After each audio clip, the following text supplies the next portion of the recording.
Very good. So let me ask you a couple of questions first.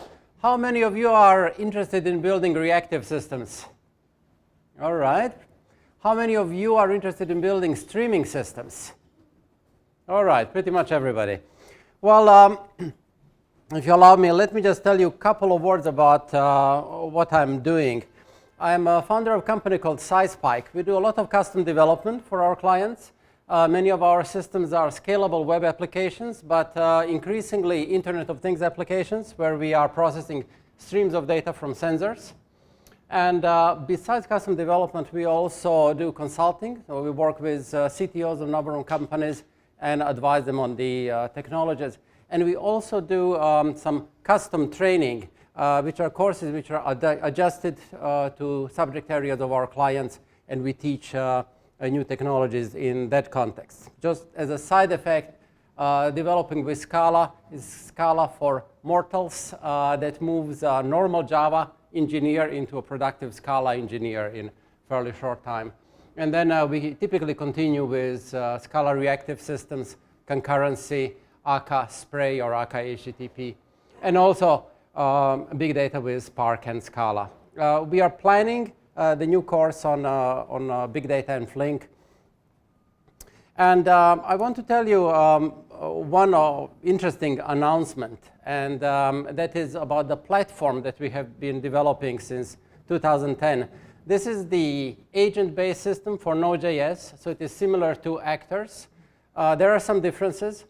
It is a full suite of tools with domain-specific languages and tooling, IDEs. You also have the runtime insight into the execution of the system as cooperating state machines. And we have been applying this in areas, Internet of Things in healthcare, trading systems, a number of applications where we have the concurrent activities of multiple parties in complex scenarios. So it is open source now, just about months ago became open source, and we are currently improving on its documentation. That's probably the most needed part. So if you're curious about it, check it out. All right, so I want to share with you types of applications that we have been developing lately. So I'm going to share with you an application that we have been building for our clients, which is a healthcare company. This is a system for monitoring patients. So we have patients who obviously don't feel so well. And then we attach various sensors to their bodies.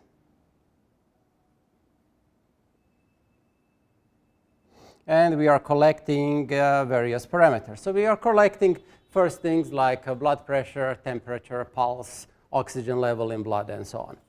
So the patients are at their homes, and the sensors are sending data using the low-energy Bluetooth to the mobile device. So this is usually a tablet that they have around, or it can be a mobile phone. So these things are beaming the data to the mobile device. Mobile device is then going to take this data, and it will transmit it through the internet into a system that we have at the back end. And this is the bigger part that we have in the back end. This is kind of the interesting part. So we have data coming into this. And the back-end system consists of several parts. So first part is a part that is doing the ingestion of data. So we have ingest functionality.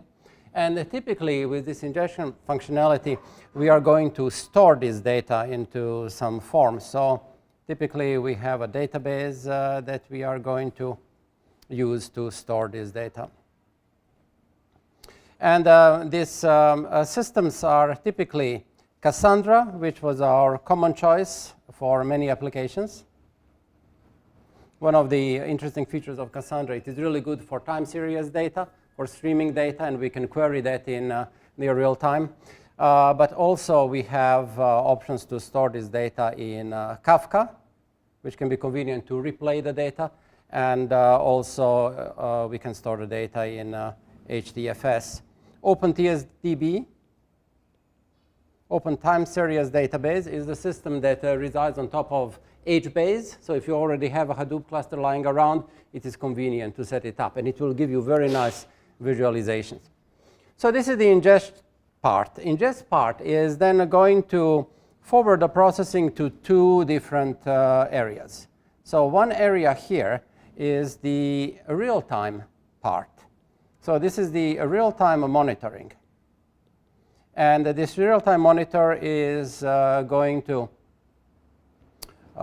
interact with the user interface. So here we have nurse.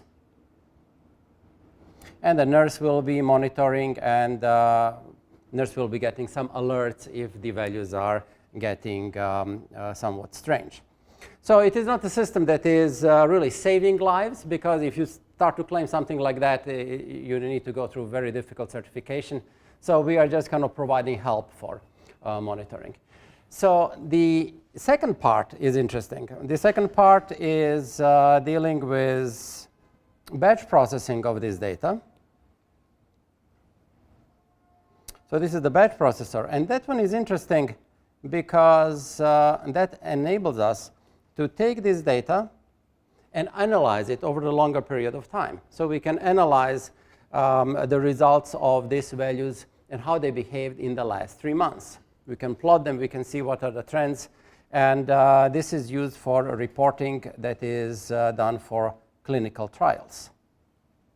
And for the users and for the operators of this things, this has huge advantages because the patients can stay at home, and we also get much better values.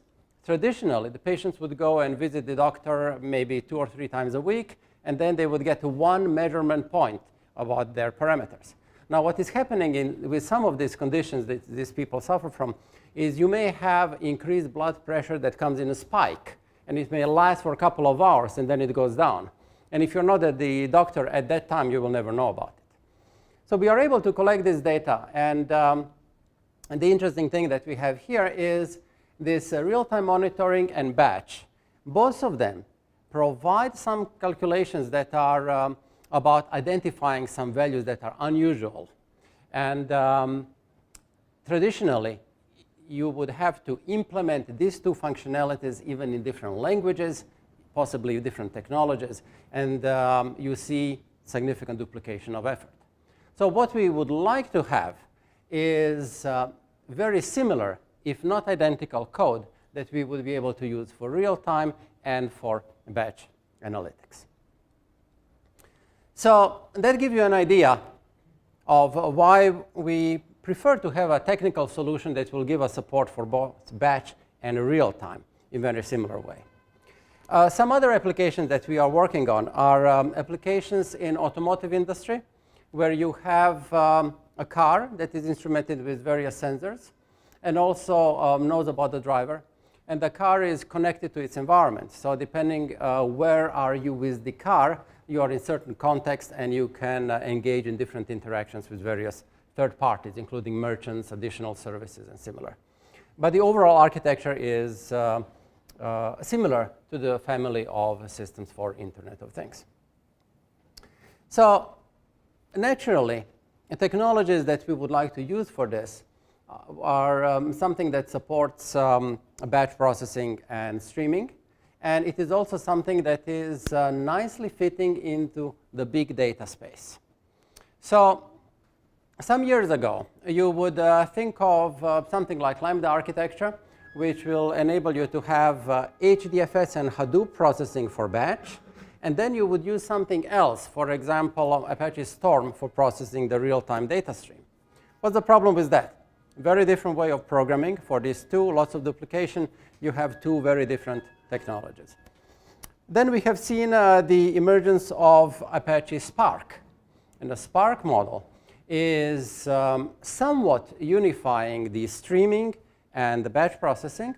And the way how Spark deals with this is that they are actually simulating streaming by taking the stream of data, packaging it in the little batches, and then executing those in so-called micro-batching approach. if we go now a couple of years back and look what is happening in Europe, European research in data space. You had a really solid foundation, research in database technologies, database optimization, parallel databases. And the European research community has seen that in the US, Hadoop is taking ground. There are commercial systems. And the Europeans did not have a sound answer to that. So that resulted in the European research project called Stratosphere, which is combining the work from Technical University of Berlin, which is a very strong database group focusing on optimization of databases, some research from Sweden. They got together and they said, we need to build a new engine for big data. They were looking at the alternatives, and they have figured out that they have a couple of demands for the next architecture for big data processing. And they have organized their thoughts along 4 dimensions. First of all, they have thought that they are going to organize their processing around streaming. So they are not going to start from batch and then try to adjust it to streaming, but they will try to do the other way around. So they will start with streaming, and basically you have various interesting topologies for streaming. And you are processing your data as stream, no matter if you are dealing with real-time stream or batch. Because think about it, what is a batch? Batch is just a stream that terminates at some point. That is a batch. So they have proven that you can build batch processing on top of streaming. Now, you remember I mentioned to you that these teams have quite a bit of background in optimization of databases. So one thing that immediately comes to your attention if you're coming from database background and you're looking at what's happening in big data, nobody is optimizing anything. Everybody is going just for the brute force approach. If you need better performance, you just get more machines to your cluster. And where are all these fine things that we have been doing in optimizing relational databases? So all of that is suddenly forgotten. And if you look, for example, early Hive for a Hadoop, basically no optimization at all. So this team is figuring out that what they want to do is they want to bring back the optimization. And instead of having relatively expensive mechanisms for optimization done by the developers by hand, they would like to have systems that can automatically convert the execution paths into more optimized versions. So we have the optimization as one of the interesting requirements. So optimize the flows. If you look into Hadoop, and if you look how do we process things in the Hadoop, you are going to notice that you are missing one thing. Let's say if you go to your big data processing, go to Pig or Hive, and you look into your program, and you would like to execute an iterative algorithm. You can write the function in Pig or Hive, but then to run it again, you would typically need to write a bit of a shell code that is going to restart your processing now with different parameters over the files. So you don't have support for good iterations. And if you would like to have a good iterations, you would like to preserve what? You have the state of the iteration that you want to keep around. You don't want to abandon it. So iterative processing, and that area is particularly driven by applications in machine learning. Many algorithms there require you to work with the state that is going to be updated as you are executing your system. So you need to have support for iterations and the built-in support for iterations. And quite related to that was one of the other areas which is emerged for processing of graphs.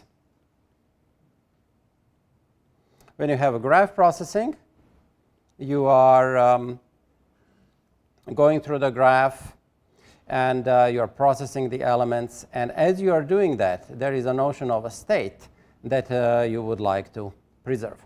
So the notion of a state is one of the a significant points in the new architecture. So streaming, optimization, iteration, and having explicit state.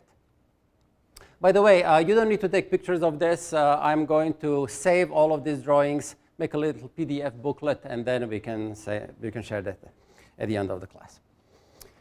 All right, so these are the 4 things. So the team was looking into what is that they don't want to do. So one thing that they definitely did not want to do is to write applications that would look like this.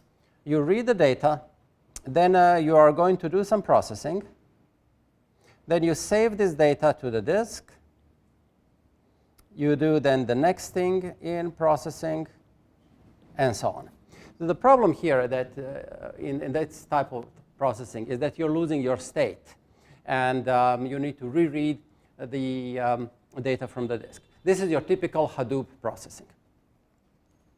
The other thing that they didn't want to do is when it comes to processing the stream of data, if you have a stream that looks like this, one thing you don't want to do is start shredding this stream into little pieces. Then you take each of these elements, and then you process it, and then you are going to produce a new little element that is just showing this little batch. This is micro batching. This is what Spark is doing. And for many applications, that might be adequate, but it is not fine for the true real-time streaming applications. So that is the overview of the background of what is the rationale for the new streaming architecture. The project Stratosphere, which was the European community research project, produced a number of wonderful technical reports, and the core of the new system that became known as Flink. Flink in German means speedy or quick. And it resulted in the architecture that has a couple of layers. The foundation of the Flink architecture is the part that is dealing with deployment. And we have the local mode, which is very convenient for developers. And then you have the cluster. And this cluster mode can be standalone cluster, or you can deploy it on top of existing Hadoop. So it runs on top of Yarn, and you can even execute existing Hadoop loads on it.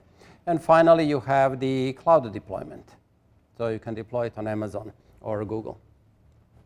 On top of that, we have the runtime, which is probably the most exciting part.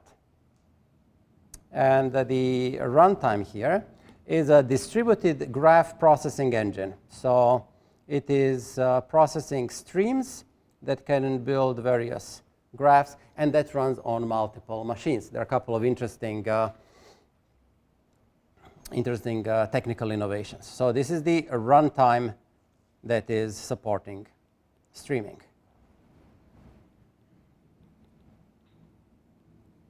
And on top of that, you have 2 major APIs. And you can already guess what are these APIs. One API is the traditional API that is dealing with so-called data sets. And what do you think? Is this a batch or a streaming API? That's a batch. So it is a set of data. We see it all at once. And on top of that, we have a number of libraries. We have the library for machine learning. We have the library for processing graphs called Jelly. And we have the table-like API. The next to it, we have the more exciting streaming API. And this is called the data streams. And here we have a couple of new APIs. One that is particularly interesting is CEP, Complex Event Processing, which is just receiving its new Scala API. And there is also a new API that is allowing us to process streams as tables. So this is the overall architecture of the Flink system. And you can notice that this is relatively similar to what you have in Spark, only the difference is here in the engine. The engine is streaming engine as opposed to batch engine that is doing micro-batching to support streams. The above libraries are fairly similar in their APIs. And one thing that you will notice when you start working with Flink, its API is very, very similar to the API of Spark. And how does Spark API look like? Well, it looks very similar to the Scala API for processing collections. And you will be dealing with the abstraction that you have a data set or a collection of elements, and you'll be transforming this data set using number of functions. The functions will be transforming these things. You have an illusion that you are working with the set of elements. In reality, you will enjoy distributed processing across multiple machines, and the results will be combined. So it is very easy to migrate a Scala developer into one of these systems, and that they can be productive very quickly. One of the interesting things that we have seen with our clients is we introduce systems like this to the data team. And data team enjoys SQL. They may do a little bit of Python. They're terrified of Java. They never heard of Scala. And not typical programmers. And then we show them the Scala API. How does it look like? You consume some data from HDFS, and then you map it into something, and you do the grouping and aggregate some values at the end. And we show them 2-3 lines. And what is the effect? And they say, wow, we have to learn that. And then they start poking around Spark. They start learning Scala.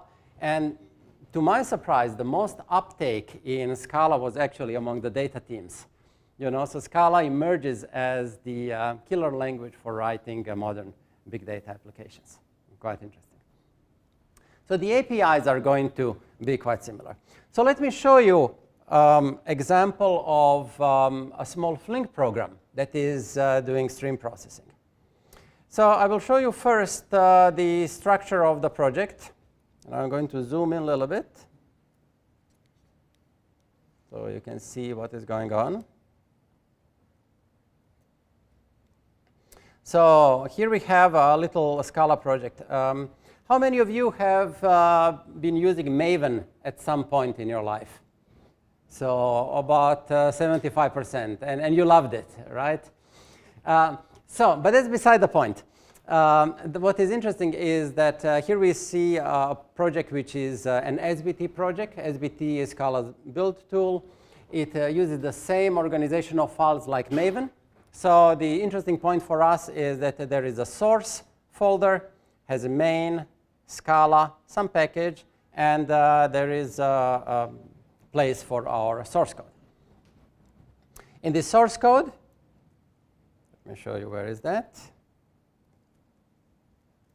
In this source code, we are going to open a stream of data. So stream of data on a particular port. And then I'm going to read in the data from this. So you can see here, I'm getting socket text stream. So I will open a socket, and I'll be sending data to this port.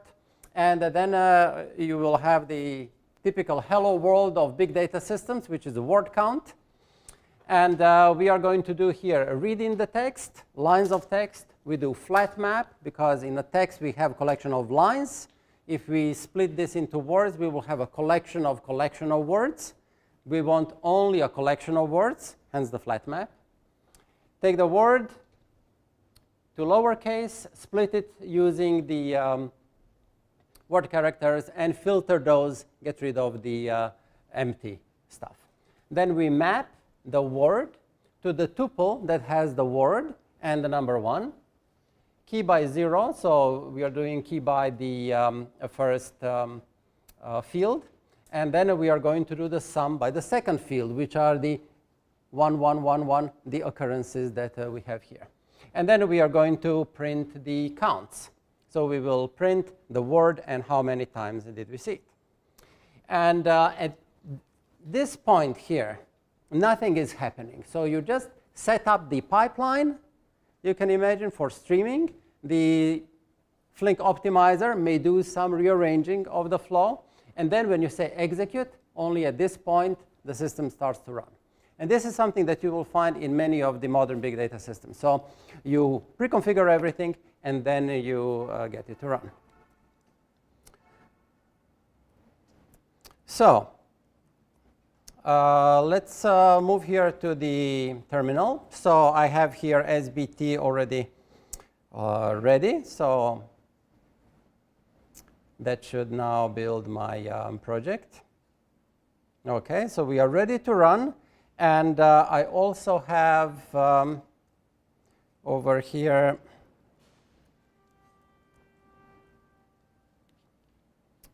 let me just click here. There we go. So I have netcat on port 9000. Start it. And then I'm going to run my program. So I will say run the program with localhost and port 9000. OK. So a bunch of info messages. So now the Flink program is waiting there for the input. And I can start providing the input in this stream. So I can say hello world, enter. And now when I switch over here, you see here at the bottom, world occurred once and hello occurred once. When I add a new line over here, for example, by world, you can imagine what will happen. And now, as this update, I have a world. I've seen the world 2 times, and I've seen by 1 time. So it is a streaming program that is maintaining the state. So this state is global state that will exist during the execution of the program. I will show you later. Usually, we want to limit this to something that we call the window. So we can say within the last hour, these are the words that I have seen, or within the last second. But you get the idea. And I just want to stress again the elegance of writing the code like this, which is very, very similar to processing ordinary Scala collections. So when you look into the applications like this, so we have seen here we are streaming the data from the terminal. The modern applications with Flink typically look like this. So you have various sources of data. They're coming here, and they are producing some values. There we go. So we have the data sources. They are producing some values.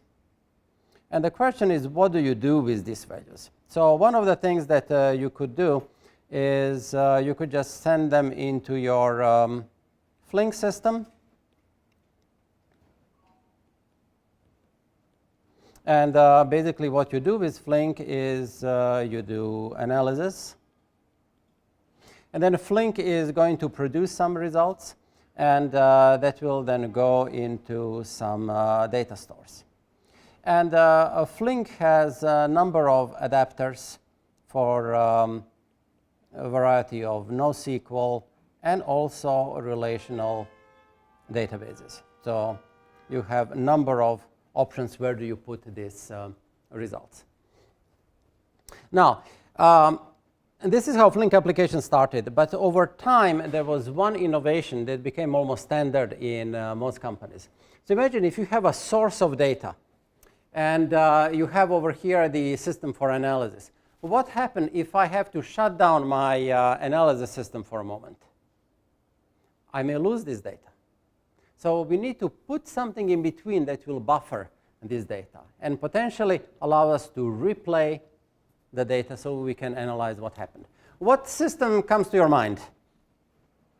Kafka. There you go. So I'm going to move this thing a little bit over here to the side to allow to place Kafka over here. Kafka is like a pipe that we can stuff with data. And this is the part that is doing our buffering. buffering, and a couple of other things, and that will conveniently send the data to the Flink system. So this is the modern architecture for our systems.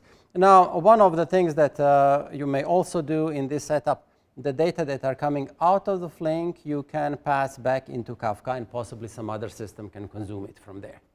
So this is almost the archetype for the modern big data and streaming application. So this is the big picture of Flink and its code, and how do we architect the applications. Now let's dive into a couple of technical details about Flink. So I'm going to switch a little bit to my PowerPoint slides. And I want to point out a couple of things. So to summarize the characteristics that we have for the Flink. First, native streams. Run everything as streams. And that also includes support for back pressure. You also have the automatic batch job optimization and fault tolerance. You have ability to execute cyclic, iterative data flows. You have a mutable state that you can keep in memory or in disk. And one of the innovations is managed memory. You know, when you get a big server with lots of RAM, if you're running Java application, you are still limited with the amount of RAM that you allocate for your JVM. How many gigabytes do you typically allocate to your JVMs in production? What are the numbers that you have encountered? Under 32. In some company, they would say 8 gigabytes, don't go beyond that. But you have a machine with 128 gigabytes of RAM. What do you do with the rest? So it turns out that both Flink and Spark, by the way, they benefit from externally managed memory. So you have the memory area that is outside of the JVM, and you are also able to get a good performance because you know exactly when are you using certain data and when certain data is not needed anymore. So instead of relying on garbage collection, which is a very generic mechanism that tries to handle all kinds of cases, you may develop your own specific memory allocation, deallocation policies based on what you are doing. So that enables the systems like Flink. And what was the name of the engine in Spark that is doing the same thing? The Tungsten engine. Tungsten is the custom memory management. So this is something that you also see in various in-memory databases. Get the storage out of the JVM. Program compilation is mechanism that is used for optimization. So we are going to have our Flink program. It is going to be optimized. And if you remember relational databases, there is this execution path or access path that the database builds first, and then we optimize it, and then we execute it. So Flink is doing the same thing, but it is doing different optimization depending on what kind of data store are we dealing with. So 4 stages that we have in the maturity of stream processing. So first of all, pipelining, that we can take a piece of data and move it through the processing elements. Ability to do the replay of some parts of the stream is basic functionality. Then the next thing is maintaining the state. So you have the state for the operators, which are processing elements, and ability to also back up and restore this state. Above that, we are trying to provide a convenient API for the developers, and higher level APIs, something that we see in a Flink as APIs that are close to the collections that we have in a programming language, and also some integration with batch will fit into that. And then above that, support for large deployments, working with large clusters, scaling out a particularly interesting mechanism. So the pipelining that we have in a Flink is the mechanism that is processing streams that are spread on multiple machines, and you have a certain amount of communication between machines in the cluster. And you also have fault tolerance, so certain elements might be processed multiple times if needed. And particularly interesting is the operator state. So the state is defined by the user. It resides in the memory. And we are able to perform transformations of that state. Windowed streams are the important element. They allow us to view our processing. So imagine you have the data that is coming into the system. Data looks like this. So it is, imagine you have something on the time axis. And these are my events. Oops. So these are the events. And you can imagine these events are located on this axis. So you have a couple of mechanisms how to process these. So one approach that you can have is to process these events in windows that are not overlapping. So it looks like this. We call such windows, oops, sorry about that. We call such windows tumbling windows. So you can say every 5 seconds, I'm going to look what are the events, and I will report something on them. The other kind of event is an event that is going to have certain overlap. So look at this. I'm still processing 3 elements, but I'm now shifting by 1 element. You see? So I may either reprocess, or I may be smart and calculate just the delta. One of the tricks that is often used to improve the performance is to look at the aggregate value, remove the first element, add the new last element, and then you just recalculate a little delta instead of recalculating everything in your data set. So this type of window, as you can imagine, would be called the sliding window.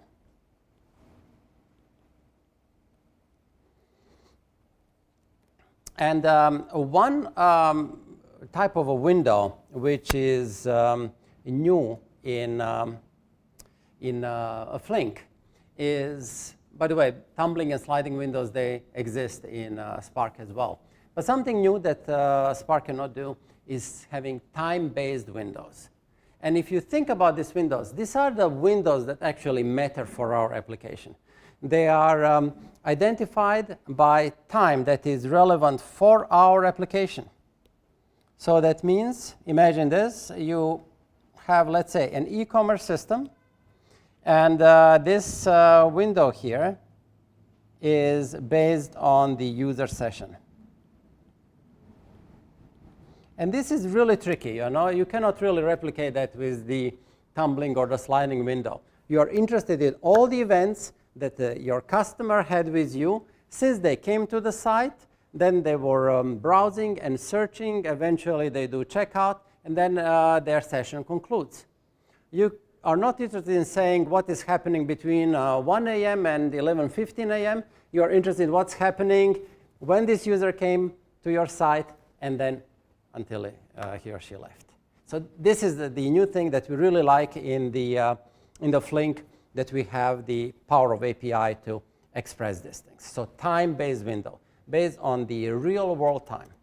And that leads us to the different characteristics of time. This is also quite unique to Flink. So when you think about time in the stream processing systems, you have 3 notions of time. One is the processing time. And that is the time when our system processes the data. So you imagine this. Event occurred. Patient had a heart attack. We take this piece of data and we store it somewhere in a file. We read it 3 hours later, bring it into our system. At that time, our system is establishing the processing time. Is this helping the patient in any way? No. So processing time often does not matter. But it is very easy to obtain. You just look at the timestamp when this event appears in your system, and it's very easy to implement. You can also say, well, how about ingestion time? You have the data entering your system, and this is when you identify the time, and then you're doing processing based on that. Now imagine this. Imagine you have a customer who is interacting with your system, and they have performed various actions on their mobile phone while they were disconnected. So they have performed, for example, transfer of money at 11 a.m. They were disconnected. They go back to the network at 2 p.m. And the ingestion time will be 2 p.m. Does it really matter? We need to provide the analytics for 11 a.m. when this transaction occurred. So you see, so the ingestion time typically does not matter either in most scenarios. But what it really matters, even if this phone was disconnected, when it gets back into the system, we can do the analytics knowing that this event happened at 11 a.m. So this is the event time that occurred in the problem domain that matters to us. And we can get this from sensors, from various devices. It is only that other streaming systems typically don't have a support for processing like that. And that one is a bit challenging because the events, as you can imagine, can arrive out of order. I have the event that was actually created on my phone. I was disconnected. And depending on the network, the events can come in different order. And the processing engine needs to be able to deal with that. So there is a notion in Flink. You can establish a watermark. And you can say, I have seen all the events that appeared before 11 a.m. Now, what can happen? An hour later, you may get an event. Hey, I happened at 10:58. You can decide what are you going to do. Are you going to maybe restart the processing and reevaluate? Or you will say, sorry, too late. I'm done with my analysis. Perhaps you can do something later. You know, with the event sourcing architecture, you will be able to reprocess this and update your value. But having this capability in the streaming system is extremely useful to build applications that really make sense to the users.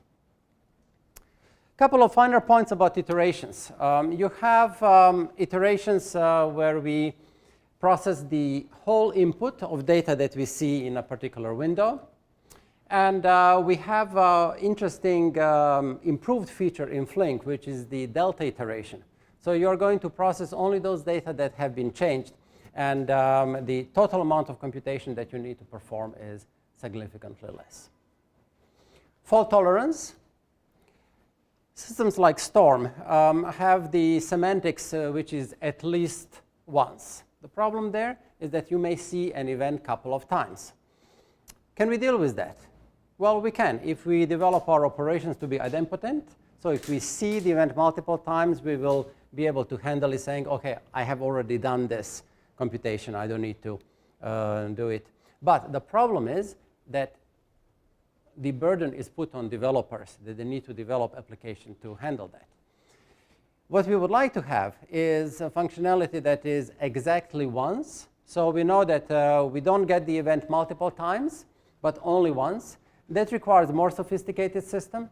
And Flink is using what is known as the Chandy-Lampert a synchronization algorithm, which allows for exactly once semantics. There are a couple of other algorithms, but this one seems to be the winner. And one thing that is important when you're thinking about such fault tolerance is that it is not enough for your processing engine to support exactly once. It also depends on the elements that you have for ingestion and for the final storage of results.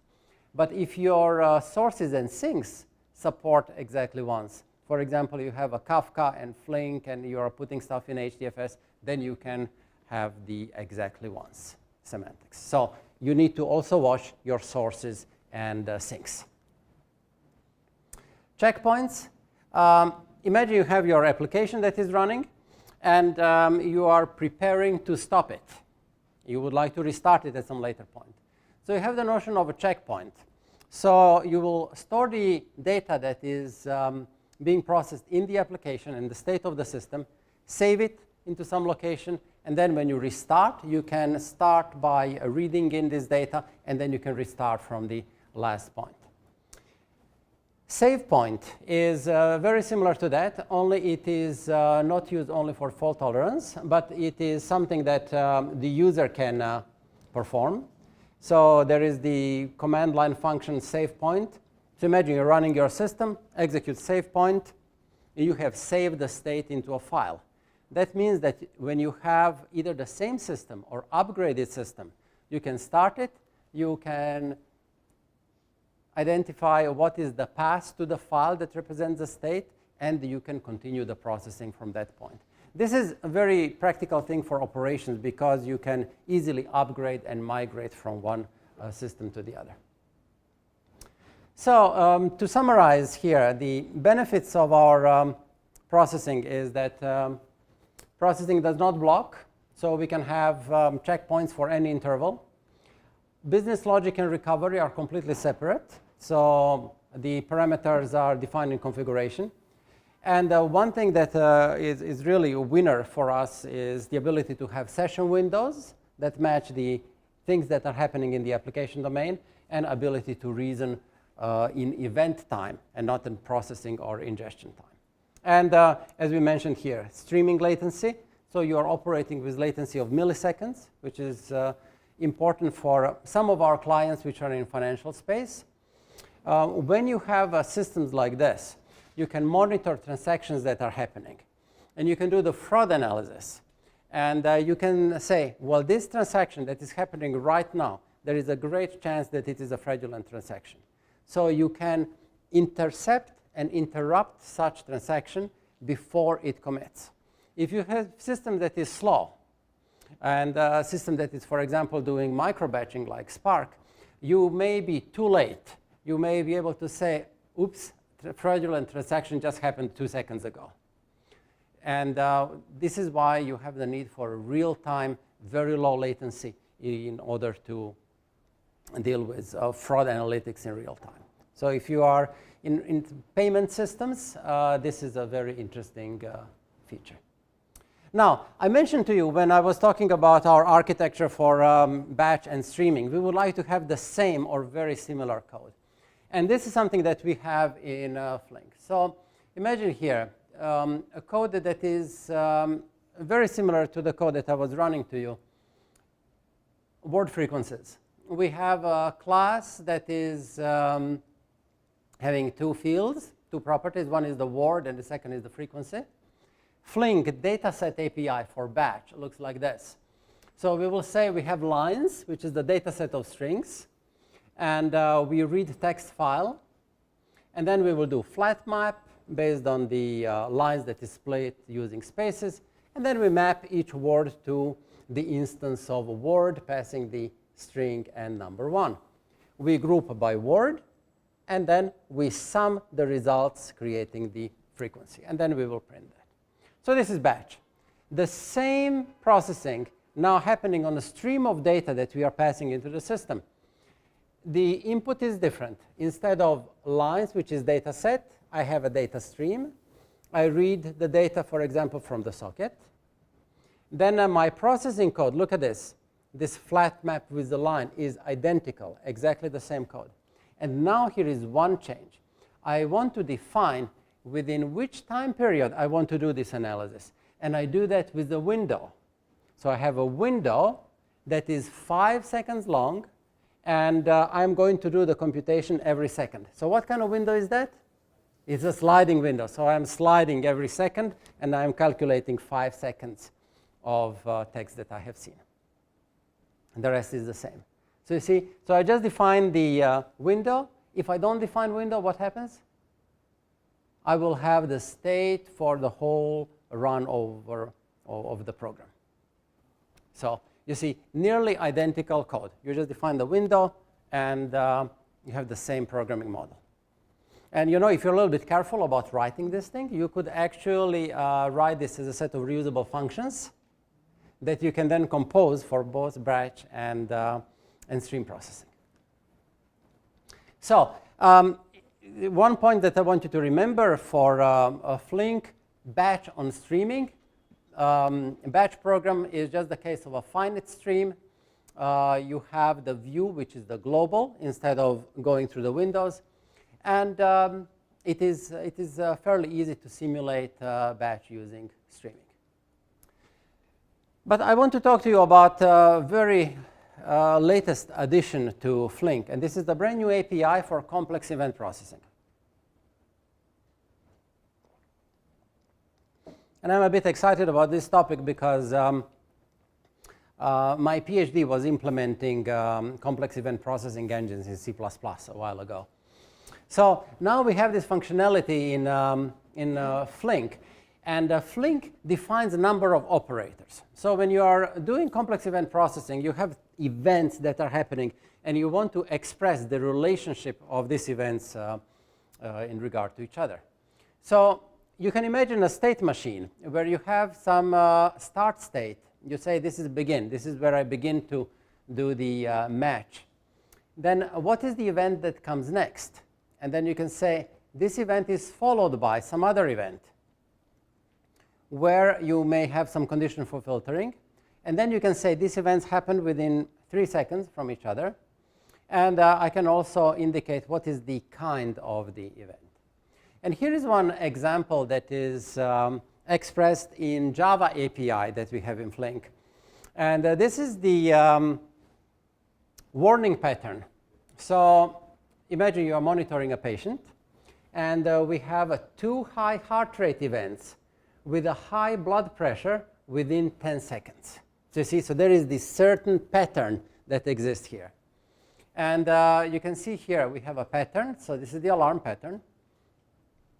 We are going to do our measurement, and we will say that this is our first event, which is the heart measurement, where event get risk is greater than equal than 1. So you will do the evaluation of the risk for the value of the parameter, followed by middle value, which is the blood pressure measurement, which has the risk greater than or equal to, which is followed by, again, heart measurement, where we are looking for the risk that is greater than 3. And all of that is happening within 10 seconds.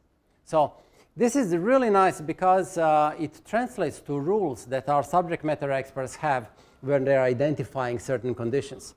So you can treat this almost as a domain-specific language for expressing rules about certain behaviors. When you are processing events in manufacturing in various industries, many rules are identified like this. If you see this followed by that, followed by something else, then you need to act in some way. And currently, the API is only in Java. The latest version of Flink that will be released is getting Scala API, which is much nicer and shorter. So that is very exciting development.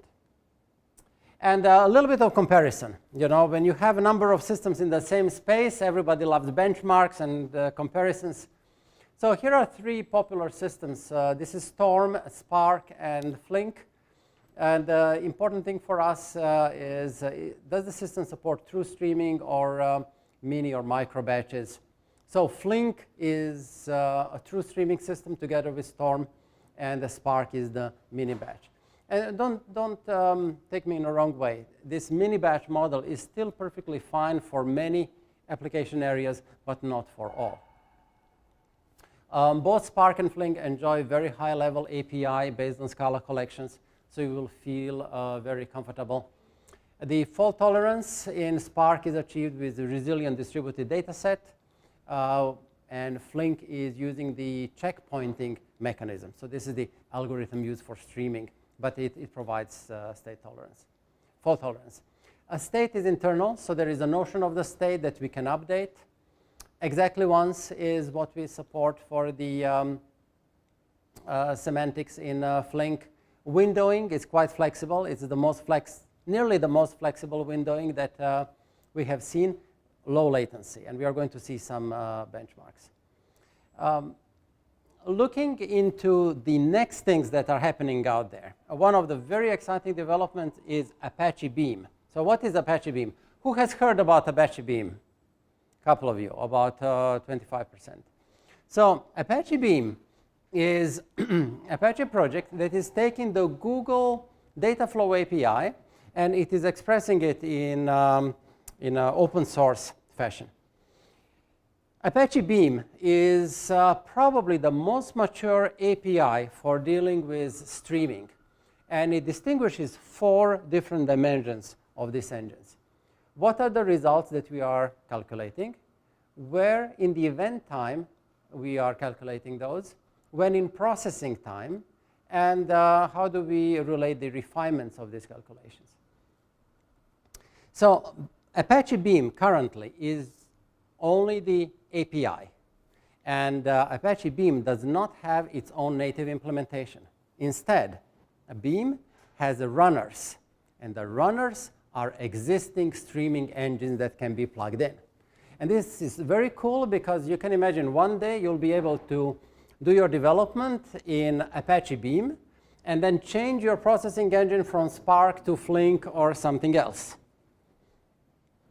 And I will not go into too much detail. I will just point out here the Beam model. This is the API, the first column in each of them. Google Cloud Data Flow, which you can enjoy on Google clusters in the cloud. We have Apache Flink as one runner and Apache Spark as one runner.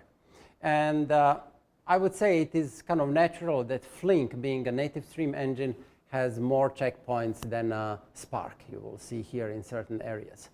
So that makes a Flink the most capable open source runner for the Apache Beam.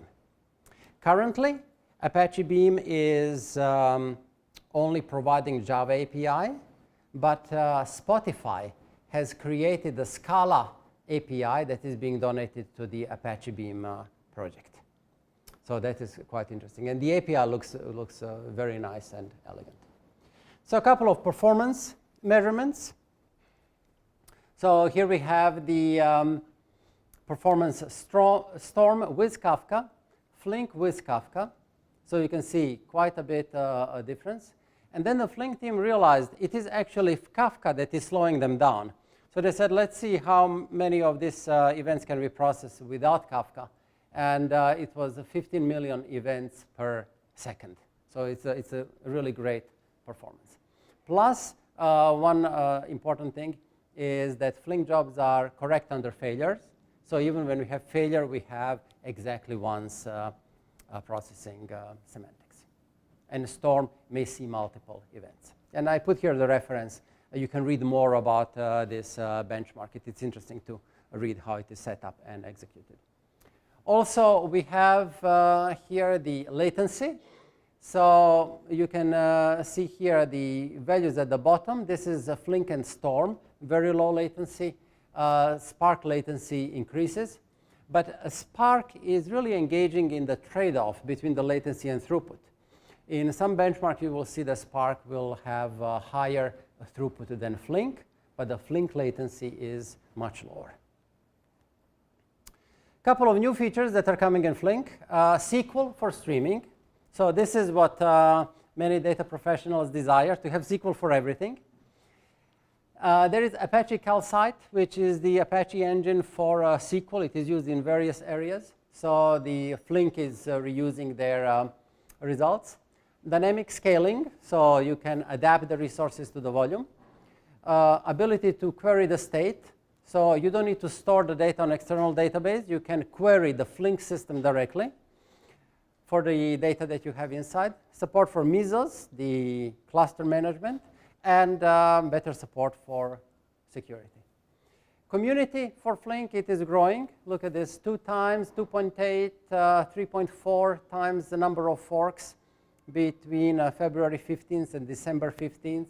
So the project is catching up more and more. We have seen most of the users are still in Europe. And this is not strange considering the origin of the project and the connections that they have there. But we have already seen some users in the US, apparently in the financial area. And I have collected a set of Flink resources for you. The Flink site, some blogs that are very useful. Data Artisans is the startup in Berlin that is actually developing Flink. It's a couple of guys after they finished their PhD on a Stratosphere project, figure out they want to start a company. And I have also put here links to detailed reports about how benchmarks were performed, and very interesting articles to read about challenges in setting up benchmarks. If you are interested in learning more about streaming, there are 2 articles that are excellent. Some of the best articles that go into finer points of streaming algorithms. You'll find them on O'Reilly. This is from the people from Google Dataflow team. Probably the best writing on streaming. And also a couple of other articles that you would enjoy reading. So that is all what we had in plan for this talk. Any questions? Go ahead. Yeah, might have just touched on this with the upcoming features. If you wouldn't mind going back to the heart monitor slide with the going back 10 seconds. Say I have like, say I have hundreds or thousands of people like keep wearing these heart monitors, and I want to look for events where they might have a heart attack. But in order to figure that out, I need to go back and load in their entire history. I see. So is it as easy as just saying like not only the past 10 seconds but the past year, and load in all of and like go back and load in all of that history? Is that what you're talking about with queryable state, or how easy is this? Yes. So it is an excellent question. So if you are having a stream of data that is coming in, and in order to properly identify the reaction, you need to consult some data that could be very old. That is a challenging thing. That is usually you cannot do it in real time, but there are a couple of things that you can do. One of the common designs for situations like this is to do what is known as the event enrichment. And you would have the engine that will be receiving the events. So we have our events that are coming in. But for dealing with really old things, and if you need to act relatively quickly, you have a data store that you can query. And this data store contains some values that are often some aggregates. So in theory, you would be able to store everything, all of the old events, but in practice, we often ignore a number of things that we know are kind of uninteresting, and we put the important values in this store. So then when we are processing our events, we are going to have the join. And this join will be performed with these 2, and then the outcome will go out of this. Now, this files and this aggregate could be something that is supported by Storm. The question is, how much space are you going to have? You know, you will typically run out of space fairly quickly. This is why we have seen systems like Apache Cassandra and Apache HBase being used for stores like this. I have some really interesting performance data for HBase. eBay has published about a year and a half ago that they have HBase system with 15 petabytes of data, and they are running 2 to 3 million queries per second. So that will give you some good performance and ability to store a lot of data. So you can imagine as you are passing the events, if you have a system with this capability, you would be able to do the random access to such data and then identify if you have a certain more complex event of interest. Excellent question. But if you wanted to do, as you said, event enrichment, then I would imagine as the output of this, you would have, again, an event that has some extra information. Exactly. Right? Why does this extra information have to take so much space? Can you just have a thin pipeline that just accumulates, persistently accumulates just a few more pieces of data for each event? Would that be feasible already without such a... It would. It all depends on what is your application area and how much data you want to attach. You know that the patient had any heart attacks in the past. That's just a small piece of data. Yes. Would that be easy to do? That would be easy to do. In fact, what you can do is you could create here the aggregate with the patient records. So you know who is the patient, and you have basically a Boolean, had the issues in the past, and you just append this, and that can then change the flow of processing, that we grab the older values and we do more detailed analysis. Stores that would do this would typically be fairly simple stores. Some variation of key value store could be good. We've seen in smaller scope in e-commerce application, Redis has been used for that. We have used in similar situations Apache Cassandra because we also had a so-called long row design for certain areas, and that is whenever you have some event, you just create a new column and append it. Any other questions? So just curious, what does it use inside? Does it use Akka and Akka streaming, sort of underlying technologies? Internally, Flink is built with Scala and Akka. There are some parts that are plain Java, and also there are some parts in the external memory management that are C++. So this is really interesting. If you look also into Spark, you see this is Akka with mostly Scala and a little bit of Akka. And it makes it natural. You know, if you'll be building a system on your own, the mechanism that we have is supervision and fault tolerance and streaming of data and communication in a concurrent fashion. Akka is probably one of the finest frameworks that you could use. Some other alternative designs maybe build on reactive extensions. So for example, Java RX or any of the RX languages. Any other questions? Do you by chance have any information on how this might integrate with Mesos? I know that they're working on it, but I have not been following the infrastructure integration. I would say it must be coming, you know, because these days everybody is going after Mesos, so I think it's just a question of time when. Anybody else? All right, go ahead. Question about how powerful is the Flink data structure. So is it, for example, you need to Flink stream inside the Flink stream and flatten that? Because you showed an example of flattening, which is just flattening an ordinary Scala data structure inside. Right. But not flattening of a Flink stream inside a Flink stream. Would that be possible? It's a good question. I haven't seen any example of that. I would say that the API looks like it is carefully designed. So my educated guess that it would be monadic API. That would make sense because it could be very hard to implement. Spark doesn't do it, for example. It would be very hard to reshuffle all this distributed data between the nodes in the right way.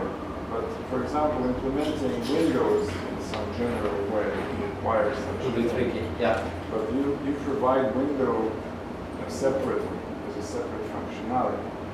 So to me, it's some kind of a hint that maybe you don't want to have full general monadic flattening on arbitrary Flink stream, such that each element of it generates again an arbitrary Flink stream. Maybe that is not required. Interesting. I think we'll need to look into that. Very good. Well, thank you very much.